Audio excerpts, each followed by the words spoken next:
Good afternoon, everyone. We'll call this hearing to order. And I want to thank our panel of witnesses for taking the time out of their full-time jobs to make the trip to Washington for this very important hearing. On today's hearing, we're going to examine one of the most dynamic and innovative industries in the United States, wireless technology. The wireless industry continues to grow at an exponential pace, largely due to the constant state of innovation in the sector. Now, home appliances can be operated by smartphone, family farmers can monitor soil conditions from afar, and vehicles can nearly drive themselves. These are just a few examples of the innovations being developed and used by small firms with wireless technology.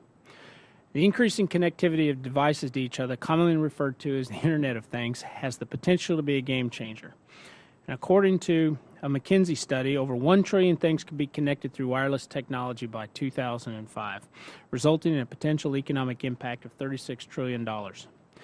This means thousands of new jobs created by small innovative firms with a variety of industries, as well as a variety of industries, and new tools for small businesses to improve their operations.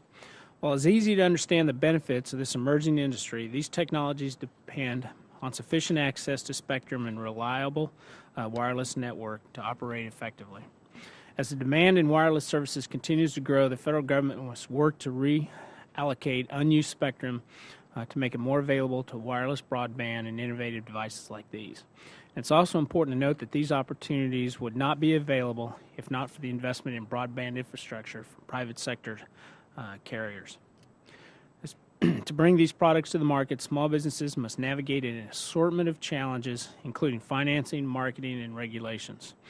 We are interested to learn more about these innovations and bring innovations as well as the barriers to developing and using these technologies that small firms and farmers are experiencing. Again, I want to thank all of our witnesses for being here today. I now recognize Ranking Member Velasquez. Thank you, Mr. Chairman. Wireless connectivity is transforming our daily lives by revolutionizing healthcare, education, public safety, and nearly every other economic sector. With almost 2/3 of cell phone users now utilizing their phones to shop, conduct business, or surf the web, it comes as no surprise that the wireless industry is expected to soon be valued at $25 billion. Such rapid industry growth will account for an estimated 500,000 jobs.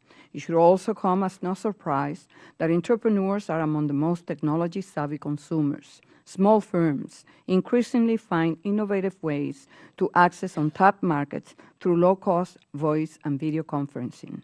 Many small businesses are utilizing social media to interact with consumers and market their products and services. Not only is this technology helping small firms reach new customers, but the very nature of office efficiency is being changed. Mobile innovations empower business owners to track productivity gains, reduce paperwork, and better meet customer needs.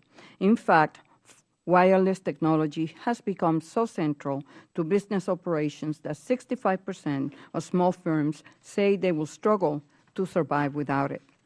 The most successful businesses are not just the ones adopting new products and software, but they are also those developing these new technologies. In just a few short years, developers have created millions of apps, and this number continues growing exponentially. The vast majority of these designers and developers are small firms. One study found that 78% of developers are small businesses, with many having fewer than 10 employees. Despite recent gains, the wireless sector faces several challenges to continued growth, such as regulatory uncertainty, cybersecurity, privacy issues, and capital infusion. The most contentious and immediate obstacle to wireless innovation appears to be access to sufficient spectrum. Spectrum capacity is necessary to deliver high-speed, high-quality communications to consumers and businesses of all types. But this ever-increasing demand for mobile broadband is causing a spectrum crunch. As technology improvements alone cannot solve this problem, changes to spectrum policy will likely need to be addressed. One such issue is ensuring FCC conducts spectrum auctions in a manner that is fair for small firms. Balancing the needs of all parties is important for guaranteeing industry competition. For this reason, I applaud Chairman Wheeler's announcement to postpone the auctions until they can develop an adequate process that meets objectives like this. Today's hearing will also touch on the use of unlicensed spectrum and its role in sparking innovation. Unlike licensed spectrum, unlicensed spectrum is available to a wide audience at relatively lower costs. This valuable communications resource is estimated to generate $15 billion a year for the U.S. economy. As it is a critical platform for entrepreneurs to use in developing their products, I welcome making more of this spectrum available to foster yet more entrepreneurship and innovation. Just as today's hearing will focus on small business innovation in the mobile technology industry, it will also give us a chance to hear the challenges these businesses faces and their thoughts on the spectrum crunch. The insights gathered today will help ensure the needs of small firms are taken into account in future FCC spectrum auctions. I do not think it is an overstatement to suggest our country's continued competitiveness in the technology sector depends on this process functioning fairly and smoothly. In that regard, I thank the witnesses for contributing to this valuable discussion, and I yield back the balance of my time. Thank you. And our first witness is Michael Feldman. He's the Vice President of Engineering with Big Belly Solar Company. Big Belly developed and manufactured solar-powered trash cans with the sensor technology for efficient waste management. They were recipients of Verizon's Powerful Answers Award in 2014 Consumer Electronics Show for their work in sustainability. Thanks for being here, Mr. Feldman. Thank you, Chairman Graves, Ranking Member Velasquez, and committee members. My name is Michael Feldman, and I'm Vice President of Engineering at Big Belly Solar. Big Belly Solar was founded in Newton, Massachusetts, with the mission of reducing CO2 emissions from gas-hungry garbage collection vehicles by eliminating unnecessary miles driven. A standard garbage truck gets 3 miles per gallon, and in the United States alone, with an estimated 180,000 garbage trucks traveling the roads, they collectively consume over 1 billion gallons of fuel while contributing 18 million tons of CO2 into the atmosphere each year. That is the equivalent usage of an Exxon Valdez oil spill every 4 days. And this does not include the congestion and nuisance they cause amongst our city streets and roadways. By reducing or even eliminating unnecessary driving miles, we can significantly cut this usage pattern. As we like to remind people, the cheapest and cleanest mile is the mile never driven. Manufactured in Kentucky, the Big Belly Waste and Recycling System provides a unique combination of information technology software, solar power, and on-site compaction at public space locations. By compacting the waste, which increases storage capacity, we are left with a trash can that does not require emptying as often. In fact, a Big Belly is capable of holding 5 times more waste and is more intelligent than traditional trash cans. This reduces collections on average from twice a day to approximately once every other day. Furthermore, utilizing solar energy to power the compaction mechanics allows a Big Belly to be placed virtually anywhere without the need to connect to the electric grid. Big Belly has been an early champion and recognized leader in the growing machine-to-machine marketplace. A significant part of the Big Belly solution incorporates wireless technology to transmit data from the trash receptacles to a central database for processing. Users of the system access this data from a simple and easy-to-use web application that provides important information, including which cans need to be emptied, historical and analytical reports. There is even a mobile application for smartphones and tablet devices. This technology used is very similar to that found in modern cell phones today, only instead of calling another person, the Big Belly calls another machine. Here's how it works. Each Big Belly trash compactor is equipped with a series of electronic sensors, a solar panel, a battery, and an internal computer. The solar panel is used to keep the battery charged, which drives the compaction mechanisms. A compaction is triggered when the trash level inside the bin crosses a sensor beam. As more waste is deposited, this process continues until the internal computer determines the bin is full. The computer will then use the wireless network to transmit the fullness data to a central computer server, where users can see that the bin needs to be emptied. Trash cans have never been smarter. Today, you can find a Big Belly in every state in the United States and exported to over 40 countries around the world. Our product can be seen in cities and towns, both large and small, colleges and universities, military bases, national parks, and government agencies. Like all small businesses, we are not without our share of challenges. We are a small company of 40 employees. For any business wishing to connect wireless devices, telecommunication industry certification costs upwards of $30,000 before they will allow new devices to connect to their network. While we certainly are in full agreement and have no issue with the intent and protection the carriers require, in many instances we found these tests were aimed at cell phone-style devices, not M2M devices such as Big Belly. After all, you can't hold a Big Belly up to your ear. Likewise, federal assistance for energy efficiency community block grants, or EECB grants, has run out. This is most unfortunate, as it enabled municipalities to participate in new green technologies such as Big Belly that have proven dividends not only to the town's balance sheets and budgets, but to the environment as well. Your sponsorship, endorsement, and legislation assisting environmental and wireless technology products like Big Belly and creating new or similar programs such as the EECB will benefit all Americans. Furthermore, cash-strapped cities and towns are unable to apply for and receive solar energy credits for the deployment of a Big Belly solar system. As explained earlier, our use of solar and wireless technology allows the Big Belly product to operate out of the reach of the electric grid. However, solar energy grants only apply to products that connect to this grid.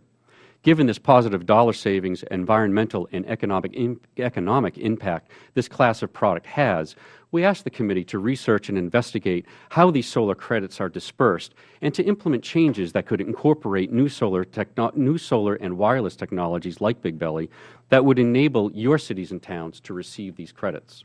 In closing, I would like to thank the members of the Small Business Committee for allowing me the opportunity to present the Big Belly story and provide insight into how we are using wireless technology to save real budget dollars and make a tangible impact on the environment, one trash can at a time.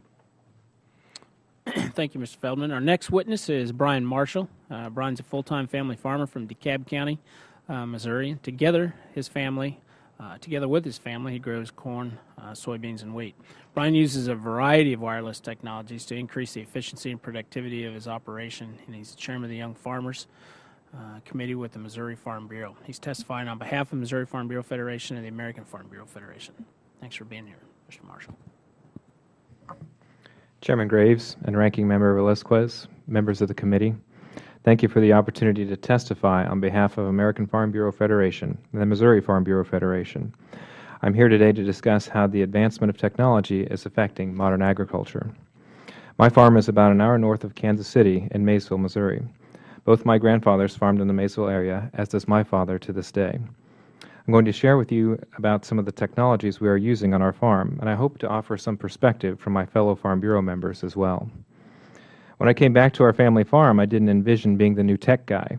That role has become a large part of my responsibilities as our farm and use of technology has grown.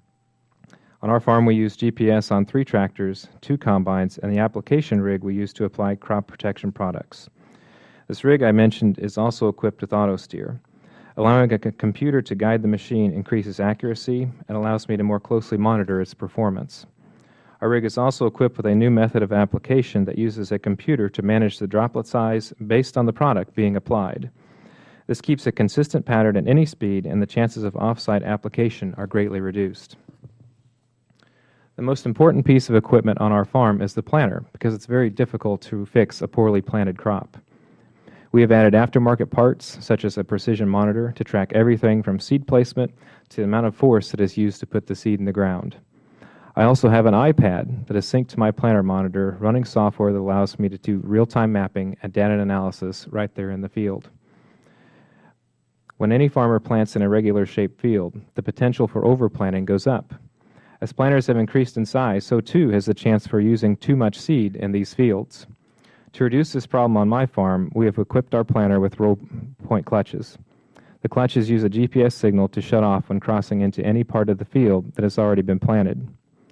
Not only does this save seed costs, but it helps eliminate yield loss from plant overcrowding and double planted areas. I mentioned to you earlier that 3 of our tractors are equipped with auto steer. At $10,000 per machine for an economy system, it is not cheap to put auto steer on a tractor. All of the technology we have discussed did require a sizable investment.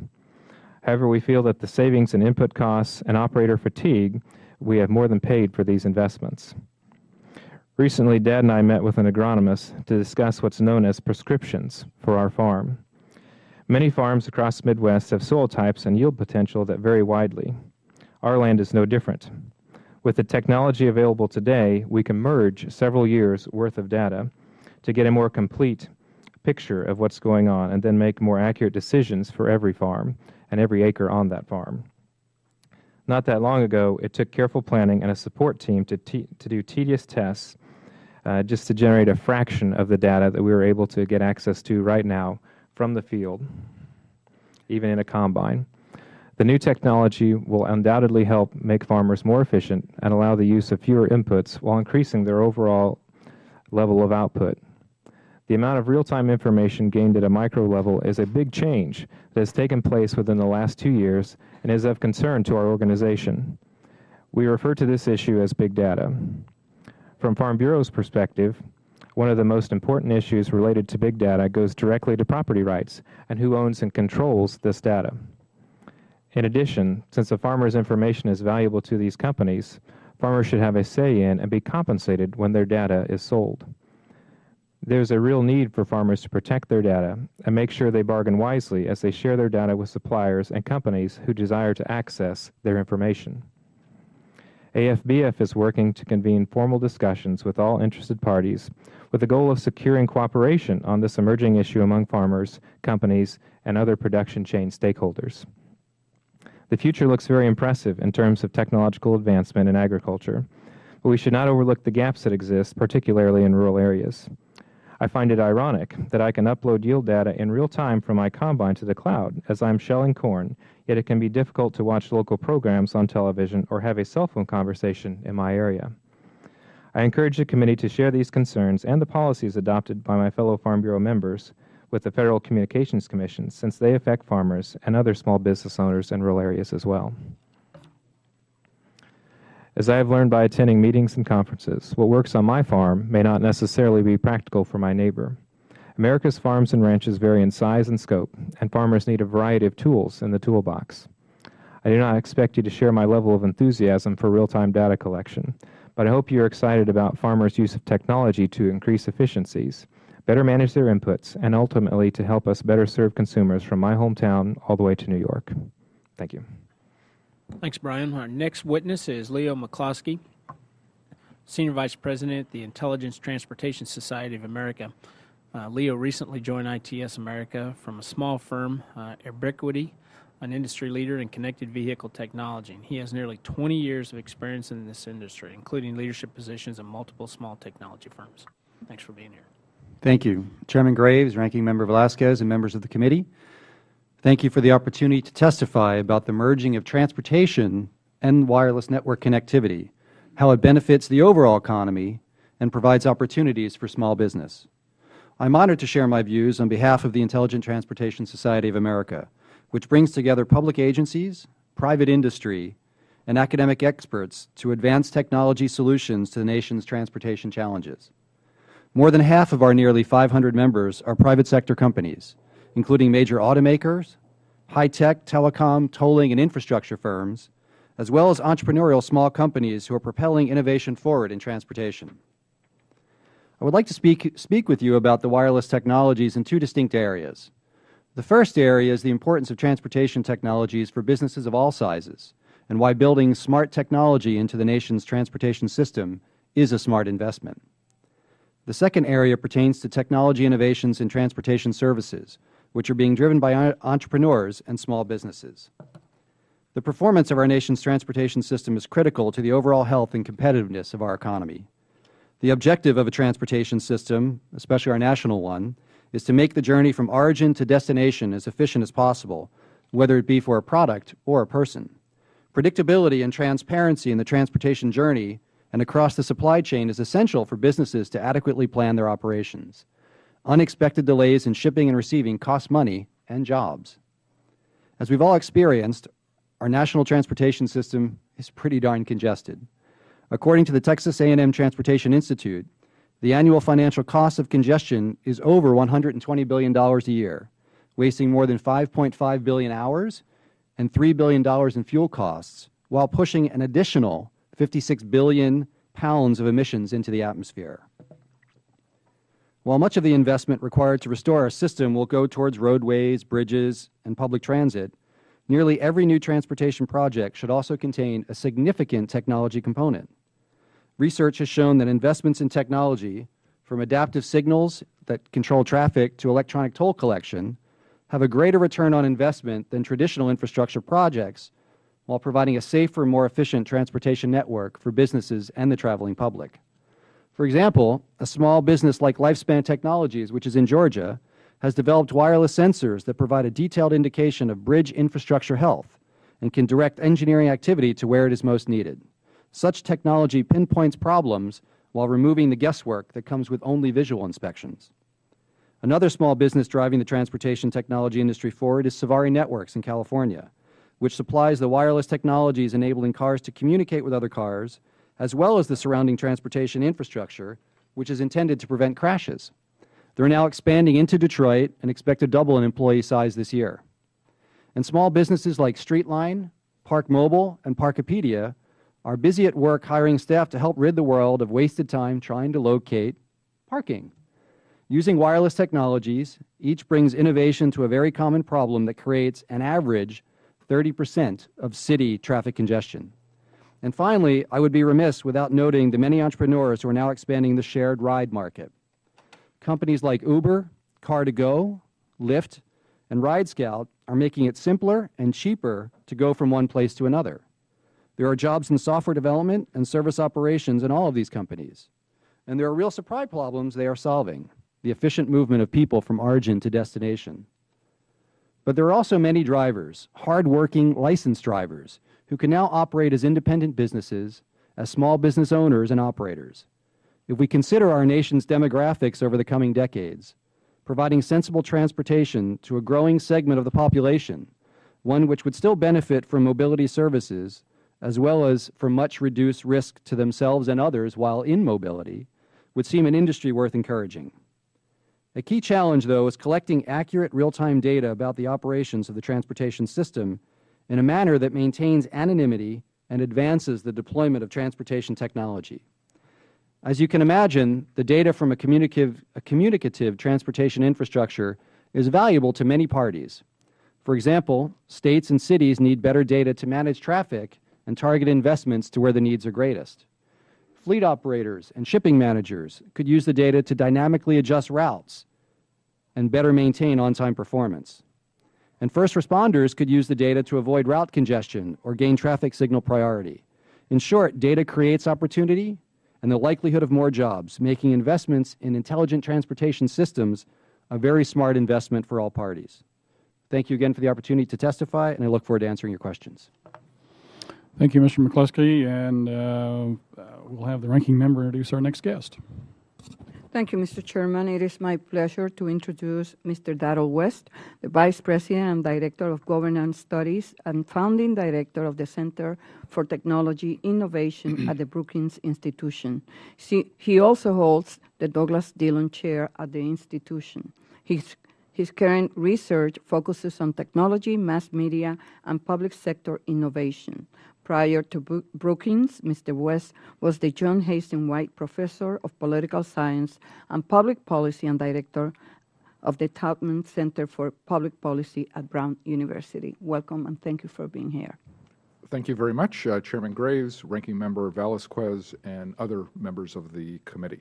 Thank you for the opportunity to testify here today.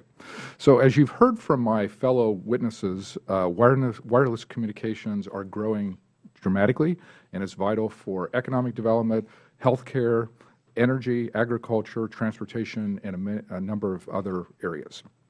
I've already learned something new here today. I did not realize that we had smart trash cans. I could use a few of those in my D.C. neighborhood, so I think that's a good idea.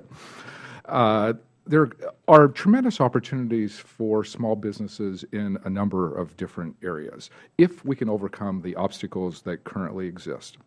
Small firms face a number of different problems in the areas of regulation, spectrum availability, infrastructure, and access. But there are several steps that we can undertake that would make a big difference for small businesses. Perhaps the most important issue to address is the question of spectrum availability. According to the FCC, we need a minimum of 300 megahertz for mobile technology over the next 5 years and 500 megahertz overall, including both mobile and other uses of spectrum, in order to accommodate the growing use of smartphones, tablets, and mobile broadband. We need a balanced spectrum policy that includes both licensed and unlicensed spectrum. Currently, there is a mismatch between spectrum supply and demand. We need market-based auctions for reallocating scarce resources in spectrum auctions. There are a number of organizations, both public and private, that are sitting on unused spectrum, and so we need to develop mechanisms to reallocate them to higher priorities. We know that the FCC currently is working on its specifications for the upcoming auction. We recommend that legislators should make sure that small businesses have a fair shot at competing for unused spectrum, and also that entrepreneurs from diverse walks of life have an opportunity to bid on the spectrum. We think that unlicensed spectrum should be an important part of what we need to emphasize here. There currently are a number of innovative small business services that make use of unlicensed Wi-Fi. Consumers can access a wide range of digital services at coffee shops, in airports, and through business establishments around the country. According to a Cisco study, 55% of all Internet protocol traffic is expected to run over Wi-Fi networks by 2017. A number of Internet service providers are moving their service delivery to Wi-Fi hotspots. And so, therefore, improving availability to unlicensed spectrum through the 5 gigahertz band will alleviate some of the current spectrum.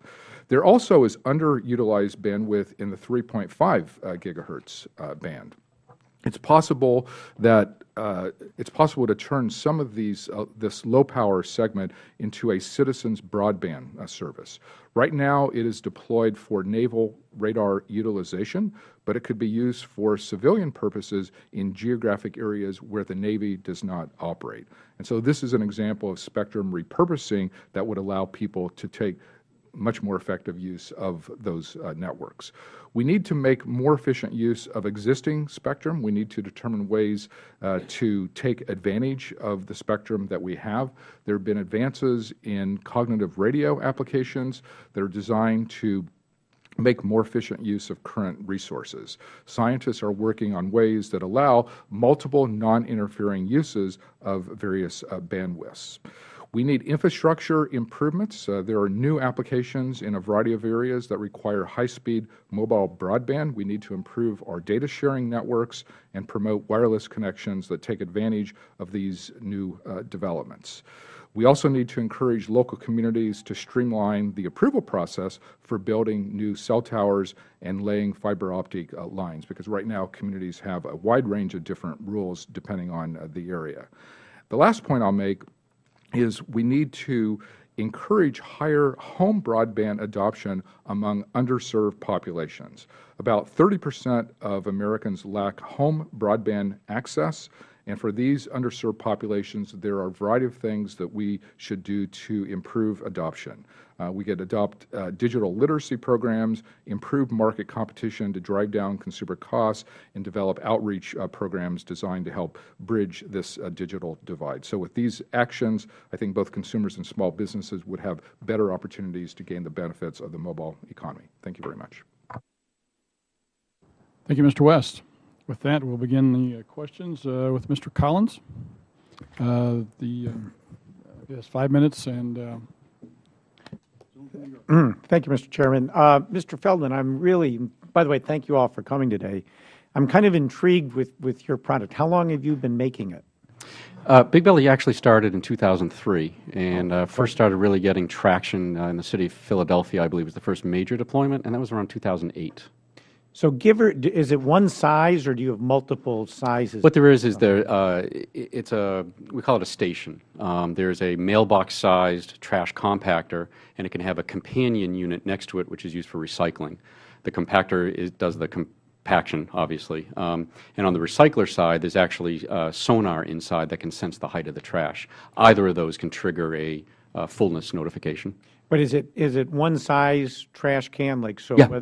Yes. For whatever. It's a 30-gallon trash bin, and it holds 150 gallons of waste. Now, sometimes you have garbage trucks that have the arms and pick it up and dump it. Would yours? Could you do that, or does it have to be manually? Today it's manual. They unlock, open up a door. It's an enclosed system, and they open up the door. The collector takes it out and picks up a bag, puts it in the truck like you would normally see. Is that sometimes an issue with some cities that do the automatic? We've had requests for lift arm capabilities, and that is something that we're currently in development working on. So without giving away trade secrets, what's the ballpark price of one of your units? $29.95, $2,995.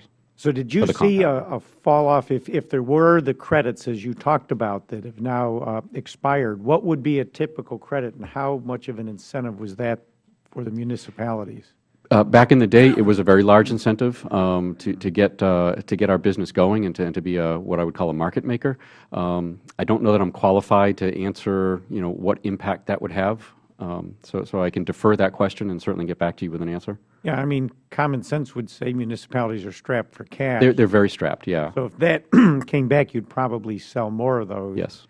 And I think you pointed out the way the laws are written, the solar credits, tax credits, really, because of the unique product, don't apply much to what you're doing? Yes, that's correct. Yeah, unfortunately, because we're not connected directly to the grid, most of the solar credits go towards, if you're putting it on your house, for example, or buildings, which are actually feeding energy back into the electric system, and there's credits available for that. In our particular case, that doesn't apply, which is a shame. Right. Now, have you looked at any public-private partnerships where somebody would buy these, take the tax credits, if you will, whatever they could get, then lease it back to a municipality? We do offer leasing and what we call a managed service program, but I'm not sure if it's exactly as what you're asking. Now, do a lot of towns start with 2 or 3 of these, see how they work, and then expand? Yeah, typically in a scenario, we'll try to get 5 to 10. Where the benefit comes in for this particular product is density of deployment. To put one in front of City Hall is nice. The mayor can say, yes, we did it. But what we really want is a deployment up and down Main Street or in some very congested area. And we like to get a situation where there's 5 to 10 or so deployed, that we can show the benefit. The truck doesn't have to go there that often, and we can start showing the ROI, if you will, on their investment, and that leads to the further deployments. Yeah. And they require much maintenance, or are these? There is some maintenance. It has a lead-acid battery in it, just like your car. You need to change the battery. Obviously they need to be emptied. We recommend cleaning to be power washed and whatnot. To keep them looking nice so the public will use them. But beyond that, they're really built for a 10-year life cycle. Okay, all right. Well, I'm intrigued. It's a great product, and certainly wish you a lot of success. And thank you. My time winds down. I've got a perhaps off-topic question for Mr. Mccloskey. On many occasions, my wife has opened the garage door, put the car in reverse, and crashed into somebody parked behind her. Would your braking system prevent that? Well, it's a fair question, Congressman, and thank you. You're seeing that kind of active sensing deployment in almost all automobiles anymore. I think Nissan was one of the first automobile makers to lead the way with it, but you're seeing that as a sensor deployment in the back of all cars so that it'll first warn you, and with my wife that might not work either, and so then it'll eventually stop the car for you, and so that you wouldn't hit anything. And really where that matters most is not the vehicle behind you, but children playing behind you in the street or crossing the driveway as you're backing out. Yeah. And so it's good technology, and it creates more data, which people want to hear about, and there are entrepreneurs out there that would like to play with that data. Yeah, good. Thank you very much, Mr. Chairman. I yield back my last 5 seconds. Thank you, Mr. Collins. With that, Ranking Member Velasquez. Thank you, Mr. Chairman. Mr. Feldman, your product showcases just how innovation can improve efficiency for cities and businesses. I would appreciate if you could discuss your experience with the regulatory process and how long it took to get your product to the market. Yeah, the regulatory process is cumbersome for a small company, and I think small businesses, entrepreneurs who are trying to get into and produce a wirelessly connected product can really be overwhelmed, I think, with the amount of not only just the paperwork, but certainly the certifications and the testing that needs to go into it. It would really help if there were, when we were starting out, more education or resources, online training resources, something that said, hey guys, this is what you're in for. And be prepared. It's going to cost this much, and it's going to take this long. And to get technical a little bit, but to build a computer board that is one thin, you need 4 layers to it instead of 1 layer. Who knew? And we didn't know that going into the whole project. So there was a lot of issues with that. Any thoughts in terms of how the process can be streamlined or better improved? In terms of streamlining it, I would ask for more education, online resources, as I said. Yeah. Mr. West, cybersecurity remains a hot topic these days as we continue to hear about breach after breach of store security system. Yet small businesses have limited resources and time to give to protecting investment from those attacks. How can we assist these businesses to ensure they have adequate security systems without forcing them to spend excessive resources?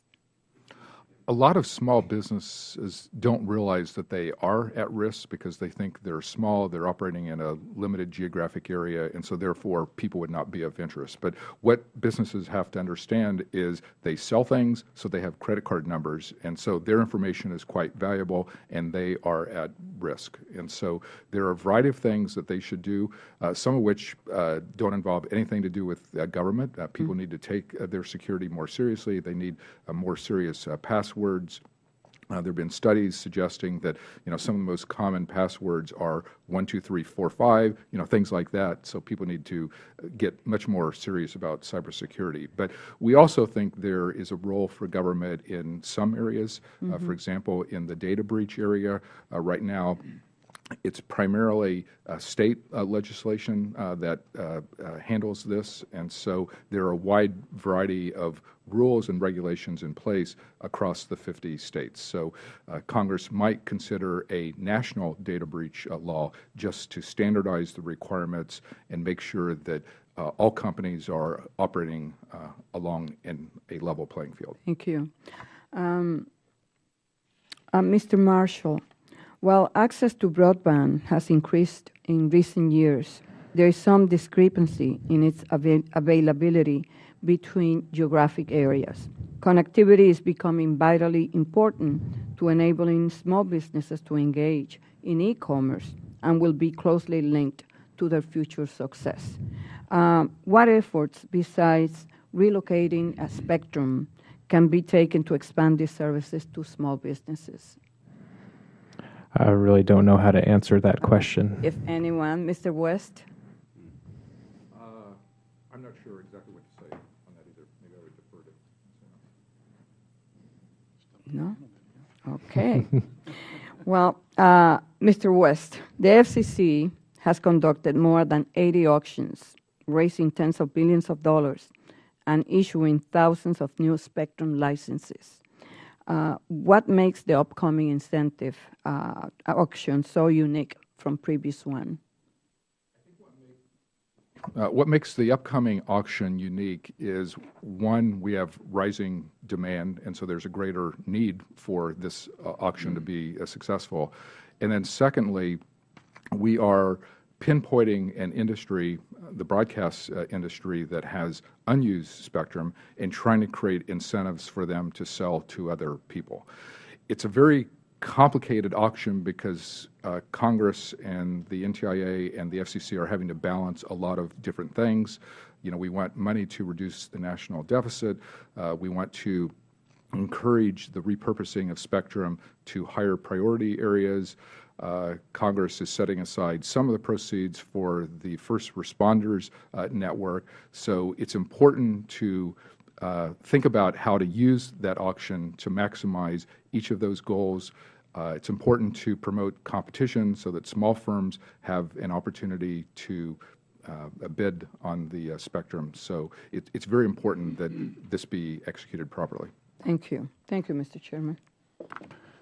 Thank you. With that, looks like I'll ask some questions here. Mr.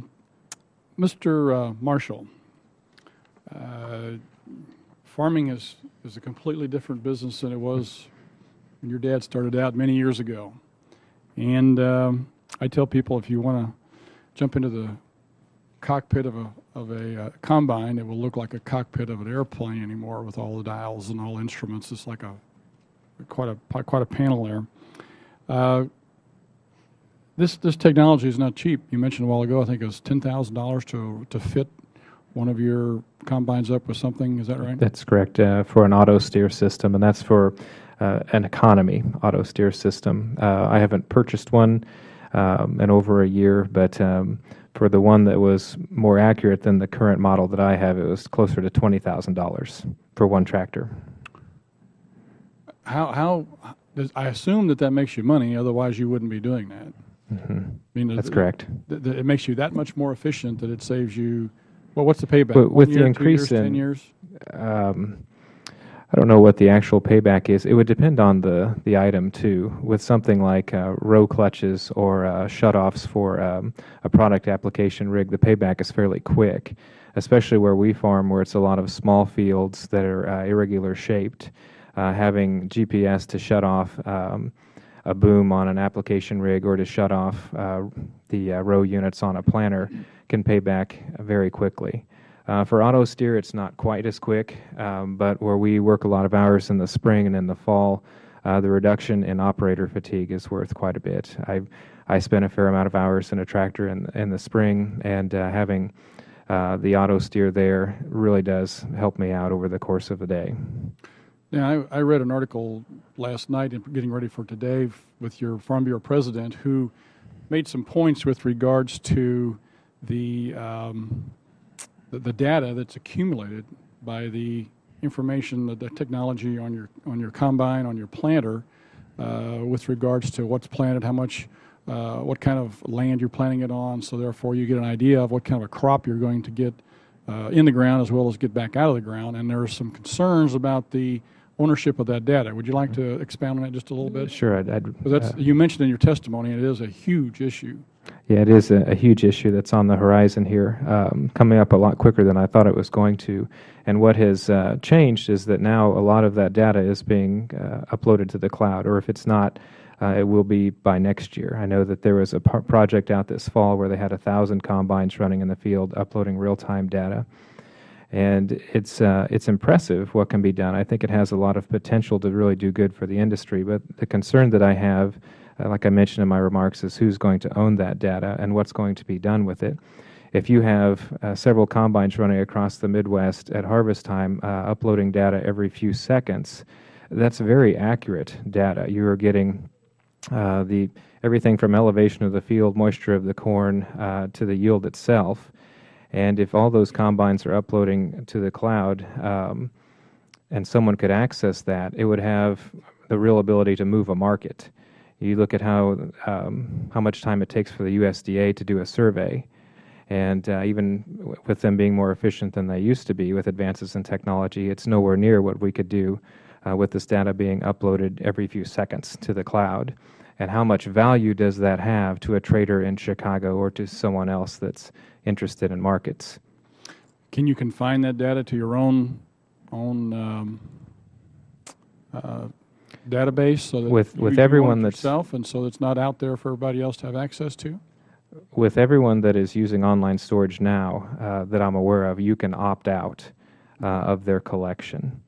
And I'm concerned about with what might happen going forward. Like I said, this is new. Main purpose is making the committee aware of it.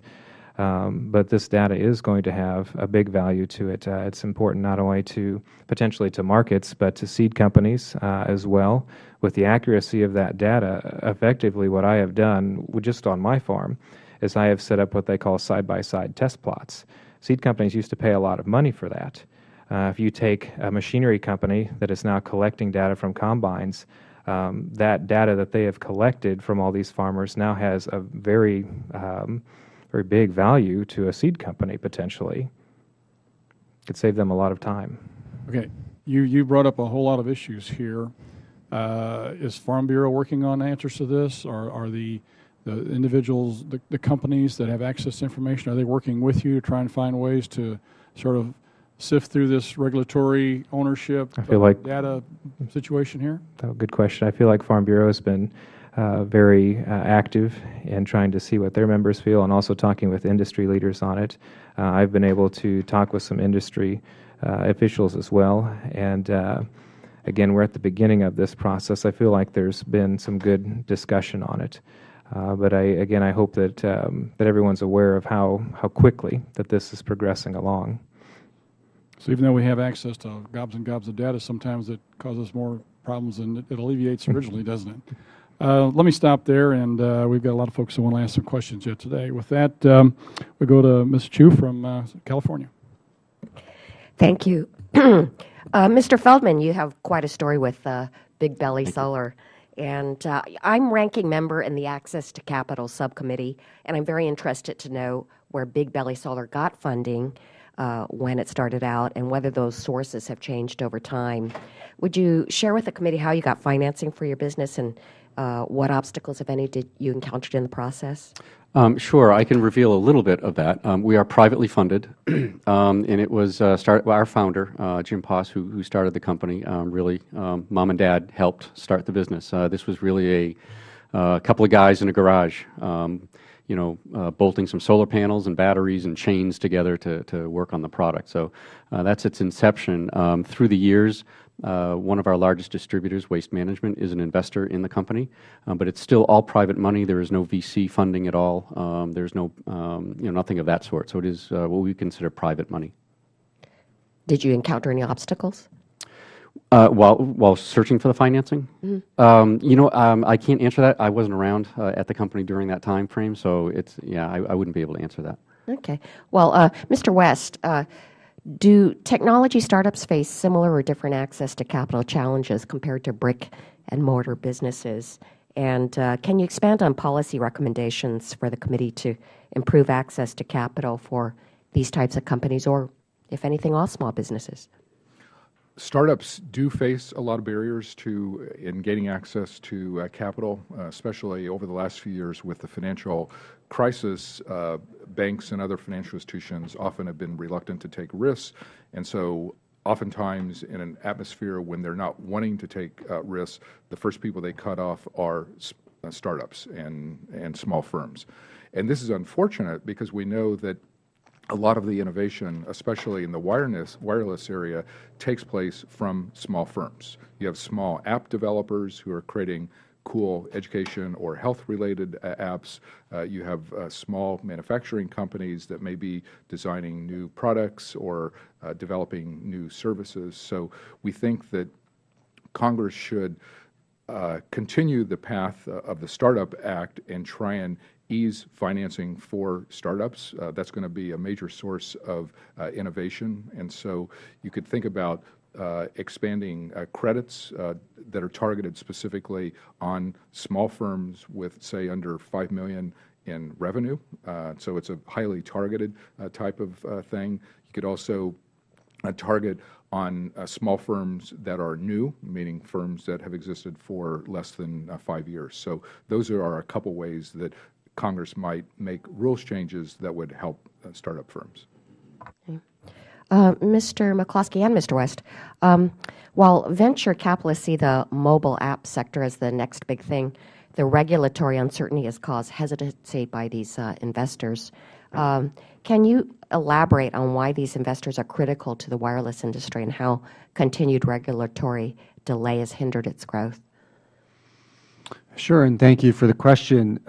I guess I would start with the level playing field. So a lot of app developers want to give you an easy way to consume a service, whether it's a parking service or navigation service, some way in your transportation lifestyle to move around. And to do that, they need data about the transportation environment. And that data is very hard to come by. It is highly inconsistent from jurisdiction to jurisdiction. The policies in each of the jurisdictions on what is collected, how long it's kept, who has access to it, and for how long is as different as night and day from one jurisdiction to another. And so from an investor perspective, they don't have that runway of capital investment that says, if I invest here, then I can prosecute multiple markets with a single investment. And without that access to data that is really the public's data anyway, because it's being collected by public agencies, without some clarity around that, there's impediments in the system. Mr. West? So mobile designers and manufacturers do complain about regulatory uncertainty and how that creates problems for them. And I can give examples in the healthcare area, because the Food and Drug Administration has just gone through a process to try and ease that uncertainty. There are a wide range of new apps and devices in the healthcare area. You have mobile apps that bring information to consumers to try and help them get more informed about healthcare. You have wearable devices. People exercise, and the device will keep track of their number of calories they burn while exercising. And then you have more elaborate devices that physicians and hospitals are starting to deploy that might track someone's sugar levels or vital signs or heart rhythm and electronically transmit that.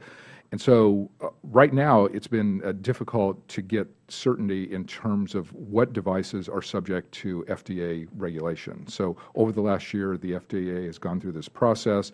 They have put a wide range of devices into one of three categories: either devices that are not going to be subject to FDA regulation, those that definitely are, and then this middle category of enforcement discretion, where the FDA indicated it was not likely to regulate unless there was some demonstrable threat or problem that popped up with a specific device. So I think that's an example of where government can be helpful to private industry just by trying to clarify what the rules are, who's subject to regulation, and under what conditions are they going to be regulated.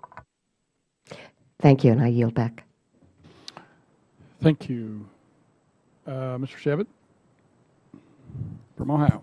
Thank you very much, Mr. Chairman. This morning, Inc. magazine featured an article online listing the 8 best startup industries. Almost all of these industries are technology-based, and 5 of the 8 depend on wireless technology and the infrastructure that supports it. So I'd like to thank the Chairman for hosting this timely and important discussion, and I expect it will not be the last time that this committee sits down to examine the topic. And my question for the panel is simply, how do we as a nation put ourselves in the best position to continue to capitalize on the wireless revolution? I understand there's no magic recipe for success, but in your opinions, what objectives should this committee and the Federal Government set so that every day we're working towards the goal of job creation and supporting small businesses that utilize the technology that we've been discussing to grow our economy? And if you just want to go down the line and just take a moment, or as much time as you'd like, that'd be fine. Mr. Feldman, would you like to start? Sure, I'll be happy to. I think as a nation and as a government, it's probably obvious not to stranglehold the entrepreneurs. Make them feel like there's the broadband and the access to the wireless technology that should be there and available. And instead of broadband, I actually meant bandwidth. For the data. A lot of these startup companies, a lot of us are looking at ways of getting video technologies and all the video streaming. This hearing itself is being video streamed across the internet. And people who are on their cell phone that want to watch this hearing, we need to make sure that there is that bandwidth available to do that. I'm sure there are millions and millions of people glued to their screen. I mean, this is riveting, right? But I think in some senses it's a very fine balance in my mind of the government helping and the government staying out of the way. And I'm not sure where that line is. I'm not qualified to answer that particular question. But there's certainly, as we talk about spectrum and how to reuse it, we ourselves are right now a victim of the 2G network that's being shut down in the country by one of the carriers. And that's going to be a financial burden to us as a small company. We have to now go out and visit all of these trash cans and upgrade the internal computer on them to get onto at least the 3G network, not the 4G. And that's a burden. And so anything we can do to help, alleviate that, I think, is a step in a positive direction. Thank you. Mr. Marshall? I don't know how well I can address your question. Just make a few observations from where I am from, that when I started farming full-time, one of the first things I wanted was good Internet access. And I tried 3 different satellite Internet companies before I got one that worked respectable. The first one was extremely high maintenance, second one was moderately improved, and third one was decent. We do now have fiber in our area, but I am one of few that has access to that fiber out where I live. And it has been it's been a tremendous improvement over the satellite Internet. It does make a big difference for how I run my small business to have good Internet access. Same thing with cell phone coverage. If I am driving on 36 Highway, which is a 4-lane highway, from my house over to St. Joe, several times on that route I lose cell phone coverage. And so all I can perhaps say is that I would encourage you to, of course, have favorable regulation, as Mr. Feldman has mentioned, and hopefully not have excess regulation. Thank you. Mr. Mccloskey? And thank you for the question, Congressman. I would add 2 things. One is you'd asked about spectrum, and I think everyone in the panel would agree that access to network is important. There are also spectrum allocations today from the FCC for the safety services that the automotive industry is relying on, the 5.9 gigahertz range. And there has been a good bit of talk in the industry about sharing that spectrum. So I would say 2 things. One is there's been very little technical work on how sharing would really work in practice. And so some good detail work around that to provide clarity would be a good investment of time. But I would also suggest that allowing the safety services to mature, because if we have 30,000 odd deaths in the road here every year and hundreds of thousands worth of injuries, the technology is forecasted by the Department of Transportation to reduce up to 80% of the traffic incidents that might be caused by unimpaired drivers. And so to take that incident off the road has tremendous benefits in congestion, which then benefits the entire economy. And so I would encourage us to go slowly in this concept of sharing certain elements of the spectrum that have been allocated for safety. The second point I would make is that and I think Mr. Marshall would share my opinion here, is that there should be some clarity around data.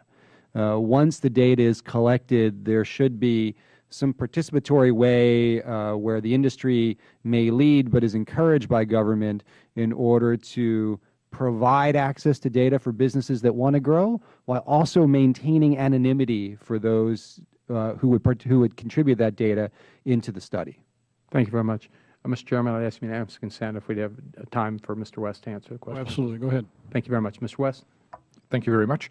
So at Brookings, we have a Center for Technology Innovation, and we very much support a pro-innovation agenda. And there are 3 particular points I would emphasize in response to your question. One, the need for infrastructure improvements. The world is going mobile, and so we need faster speeds. We have new innovations in healthcare, energy, transportation, and otherwise that are going online and going through mobile networks. And we're going to need more broadband and faster speeds to take advantage of those. The last thing I'll emphasize is the importance of encouraging more universal access to the Internet. We still have many Americans who are outside the technology revolution, who for various reasons are not making use of mobile devices and or accessing the Internet. And so we need to think about digital literacy programs to encourage them to get online and take advantage of the services that are available. Part of it is addressing cost considerations and also letting them know some of the benefits that would avail to them. Thank you very much. My time's expired. I yield back, Mr. Chairman. Thank you. Mr. Payne from New Jersey. Thank you, Mr. Chairman.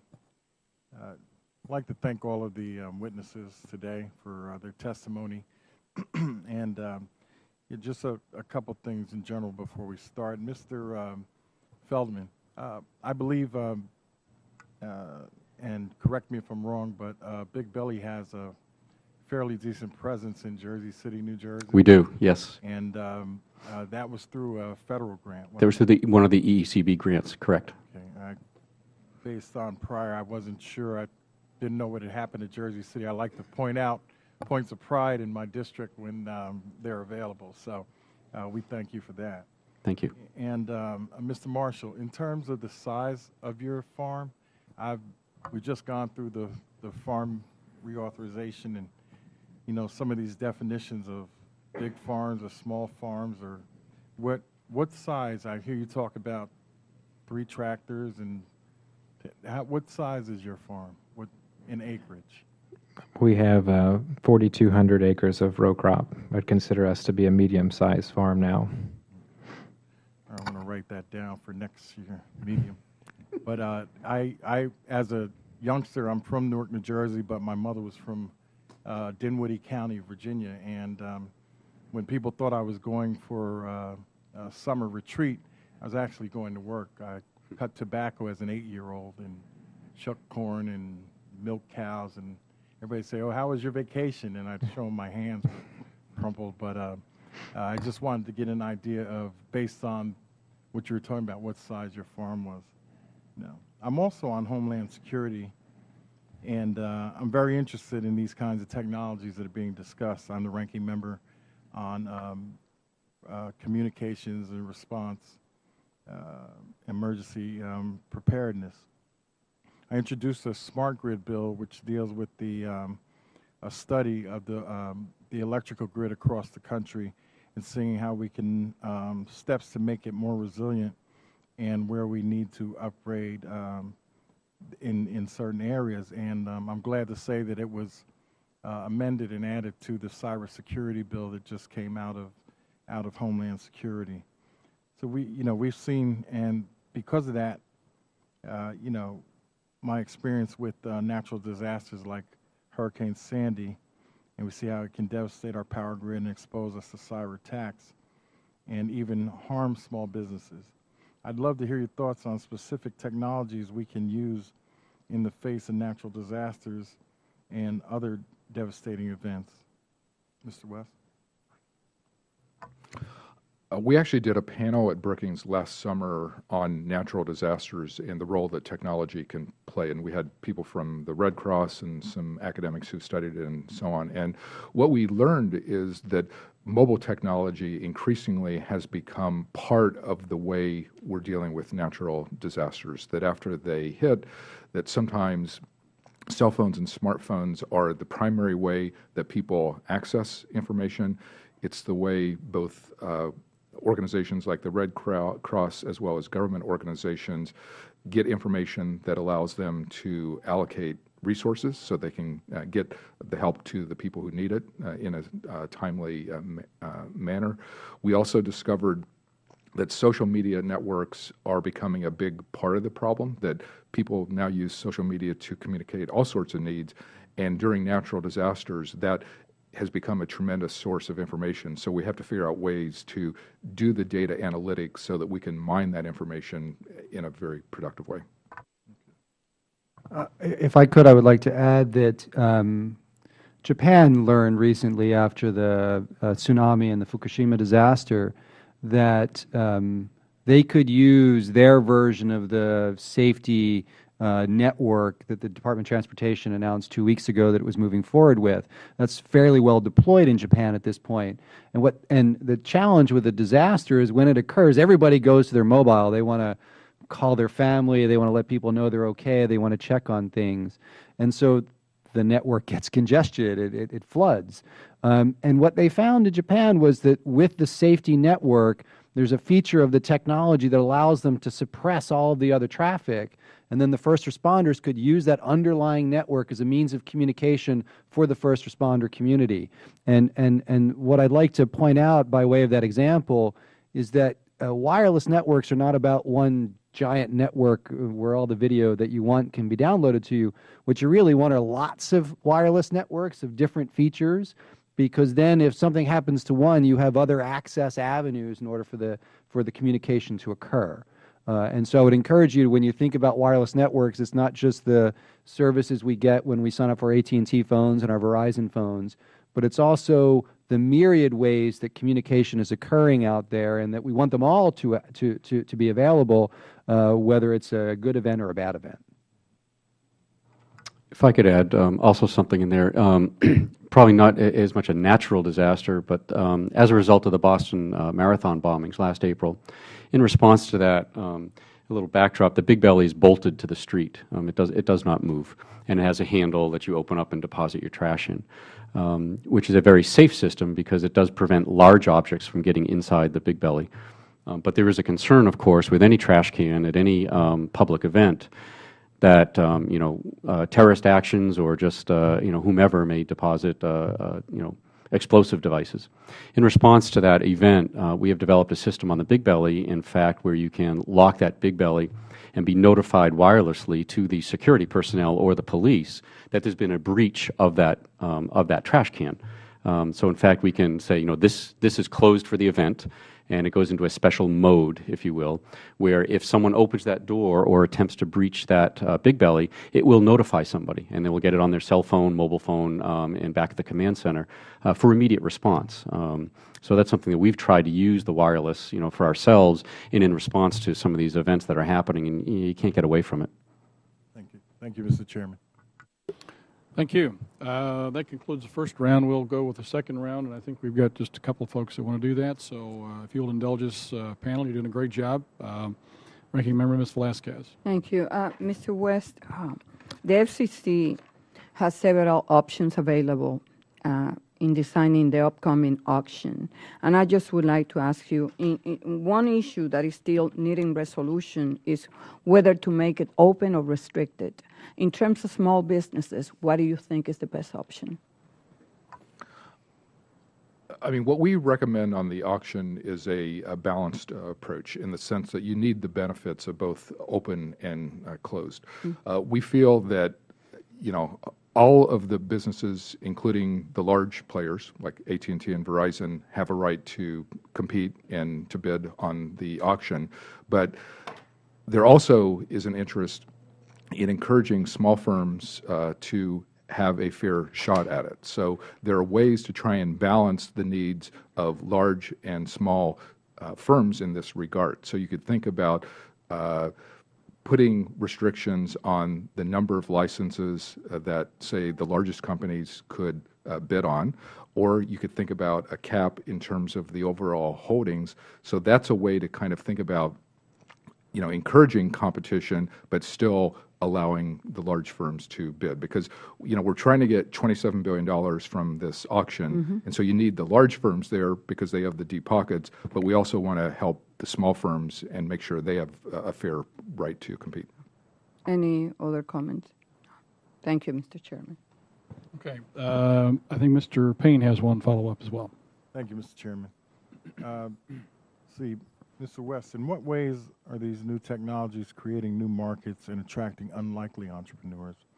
And how can these technologies benefit or attract entrepreneurs and small business owners from low-income backgrounds? The wireless space is very vibrant and dynamic, so almost by definition, it's a great sector in terms of attracting unconventional firms or people who you might not expect to play a role. Because, for example, it doesn't take a lot of capital or infrastructure or organization to develop a mobile app, but you could develop an app that could be very valuable. We do need to make sure that everybody has a fair chance of playing in this area. And certainly we want people from diverse backgrounds to be able to access capital, develop products, design things.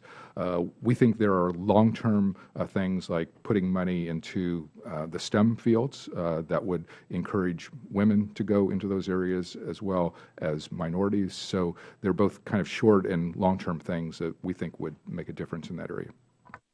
Okay. Anyone else? No?